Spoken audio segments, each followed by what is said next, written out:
고 최석현 선수 사건 관련 추가 피해자 기자회견 시작하겠습니다.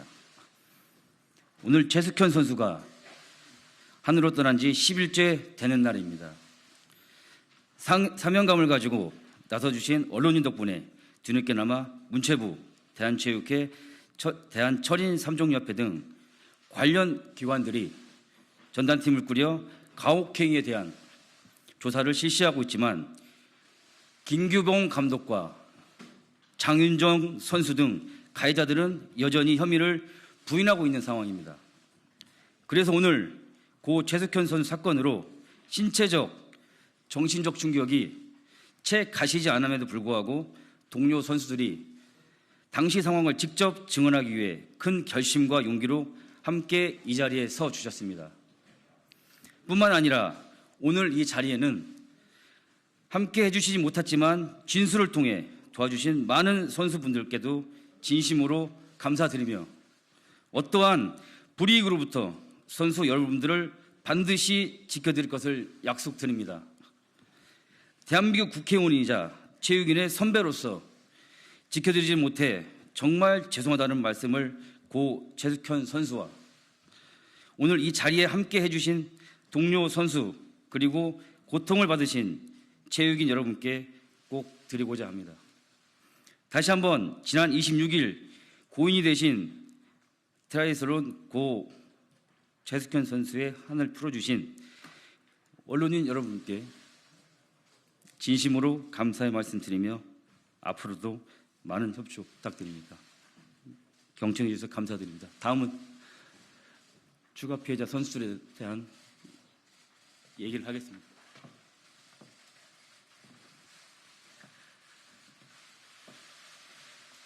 안녕하십니까. 저희는 고 최석현 선수와 함께 경주시청 트라이애슬론 선수 생활을 한 동료 선수입니다. 오늘 저희는 그동안 보복이 두려웠던 피해자로서 억울하고 외로웠던 석현이의 진실을 밝히고자 이 자리에 섰습니다. 경주시청 트라이애슬론 팀은 감독과 특정 선수만의 왕국이었으며 폐쇄적이고 은밀하게 상습적인 폭력과 폭언이 당연시되어 있었습니다. 감독은 석현이와 선수들에게 상습적인 폭행과 폭언을 일삼았으며 주장 선수도 석현이와 저의 뒷담 따돌림 시키고 폭행과 폭언을 일삼았습니다.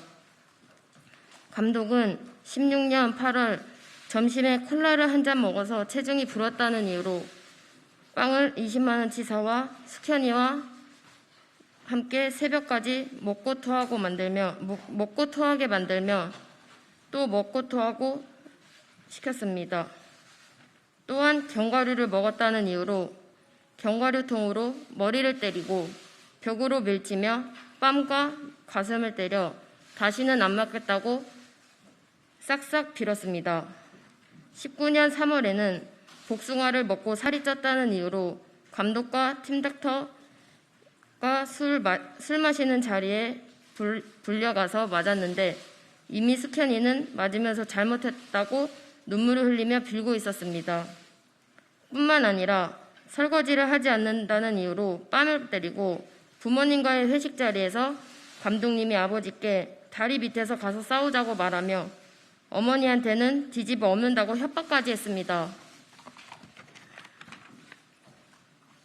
경주시청 선수 시절 동안 한 달에 10일 이상 폭행을 당했으며 욕을 듣지 않으면 이상할 정도로 하루하루를 폭언 속에서 선수 생활을 하며 지냈습니다.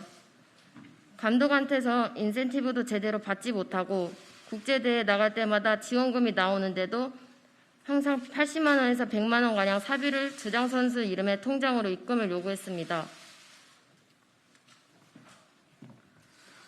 가혹행위는 감독만 한 게 아니었습니다.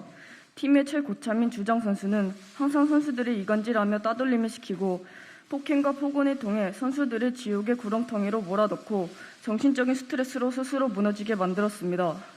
그 선수 앞에서 저희는 사람이 아닌 존재가 되는 것 같았습니다. 같은 숙소 공간에 쓰다 보니 훈련 시간뿐만 아니라 24시간 주장 선수의 폭력, 폭언에 항상 노출되어 있었고 제3자에게 말하는 것도 계속 감시를 받았습니다. 주장 선수는 숙현이 언니를 정신병자라고 말하며 서로 이간질을 해 다른 선수들과 가깝게 지내지 못하도록 막았고 아버지도 정신병자라고 말하며 가깝게 지내지 말라고 했습니다.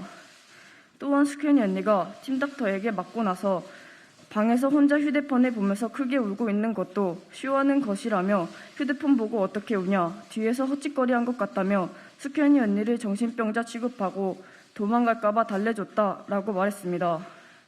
주장 선수는 훈련을 하면서 실수를 하면 물병으로 머리를 때리고 고소공포증이 있는 저를 멱살을 잡고 옥상으로 끌고 데려가 뒤질 거면 혼자 죽어라, 뛰어내리라고 협박해 잘못했다고 살려달라고 사정까지 했습니다.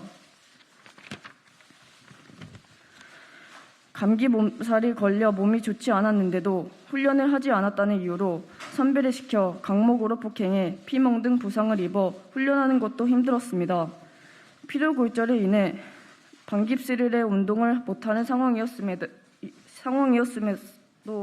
주장 선수가 꼴 보기 싫다며 내 눈앞에 나타나지 말라고 해 잠자는 시간 빼고는 하루 종일 웨이트장이나 창고에서 숨어서 지내기도 하였습니다. 심지어 주장 선수는 술에 취해 잠이 든 상태에서 몰래 방에 들어와 휴대폰에 지문인식을 시켜 휴대폰 잠금을 풀고 카톡을 읽었으며 자신이랑 사이가 좋지 않는 사람이랑 연락했다는 이유로 다시는 연락하지 말라고 새벽에 억지로 연락을 하도록 시키는 등 폭언과 무시를 하며 지속적으로 괴롭혔습니다.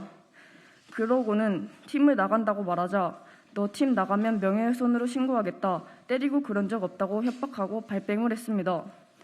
팀닥터는 자신이 대학 교수라고 말했으며 수술을 하고 왔다는 말도 자주 했을 뿐만 아니라 치료를 이유로 가슴과 허벅지를 만지는 등 성적 수치심을 느꼈습니다. 심지어 심리치료를 받고 있는 숙현이 언니를 극한으로 끌고 가서 자살하게 만들겠다라고까지 말했습니다. 경주경찰서 참고인 조사에서는 담당 수사관은 최숙현 선수가 신고한 내용이 아닌 자극적인 진술은 더 보탤 수 없다며 일부 진술을 삭제했으며 어떻게 처리될 것 같냐는 질문에 벌금 20-30만 원에 그칠 것이라고 말하면서 고소하지 않을 거면 말하지 말라고 하여 혹여나 벌금형을 받게 되면 제가 운동을 그만두지 않는 이상 대회장에서 계속 가해자들을 만나고 보복이 두려워 고소를 하지 못하는 상황에서 진술인 조사 이후에는 훈련을 하지 못할 정도로 불안감까지 느꼈습니다. 고등학교를 졸업하자마자 발디딘 팀이 경주시청이었고 감독과 주장의 억압과 폭력이 무서웠지만 쉬쉬하는 분위기에 그것이 운동선수들의 세상이고 사회인 줄 알았습니다. 마지막으로 선수 생활 유지에 대한 두려움으로 숙현이 언니와 함께 용기내어 고소를 하지 못한 점에 대해 숙현이 언니와 유가족에게 죄송하다는 말씀을 드립니다. 고 최숙현 선수와 저희를 비롯한 모든 피해자들은 처벌 1순위로 주장 선수를 지목하고 있습니다. 지금이라도 가해자들이 자신의 죄를 인정하고 처벌이 제대로 이루어져 모든 운동선수들의 인권이 보장될 수 있는 환경이 구축되길 바랍니다. 아직까지 다른 피해자가 많은 걸로 알고 있습니다. 이번 사건으로 인해서 체육계 선수들의 구조의 목소리에 귀 기울여 주시기 바랍니다. 감사합니다.